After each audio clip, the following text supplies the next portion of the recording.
La face de Bellevarde est une piste brutale. Ces mots sont ceux d'Ingrid Jacquemot, prononcés ce jeudi matin devant la presse locale pour évoquer la célèbre piste Avaline.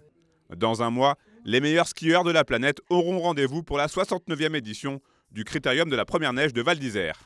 Et pour l'ancienne spécialiste des disciplines de vitesse, désormais directrice du club des sports, la face de Bellevarde est une piste à part. Il y a de la pente, il y a 40% de moyenne de pente et avec des pics à 70%. Donc il faut s'imaginer être aspiré vers le bas continuellement sans un seul moment de répit. Il n'y a pas un moment où on peut se dire tiens j'ai de l'air sur 20 mètres ou quoi, c'est tout le temps. Je pense qu'en tant qu'athlète c'est un gros travail d'anticipation, de timing et puis d'attaque. En fait c'est des vrais combattants là pour s'élancer sur la face. Au programme de ces 2 jours de ski de très haut niveau, un géant le samedi 14 décembre et un slalom prévu le lendemain.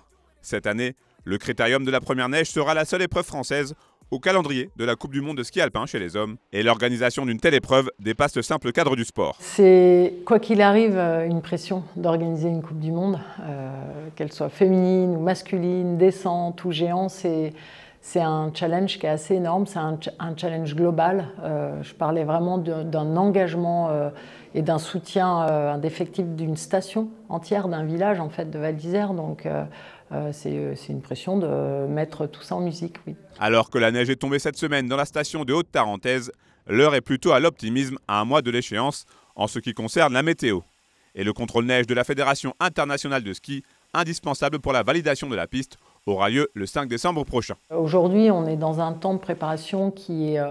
on a une petite marge quand même, hein, donc on n'est pas pressurisé sur le fait qu'il ne nous reste plus qu'un jour ou 2 pour terminer. On a des échéances qui sont marquées par un contrôle neige qui va arriver début décembre, le 5 décembre. Et avant cette échéance, on connaît les étapes vraiment précises et puis on va dépendre aussi des chutes de neige et des températures, mais qui s'installent là, qui sont en train de s'installer, donc voilà, on est confiant. L'année prochaine, en 2025, le Critérium célébrera son 70e anniversaire.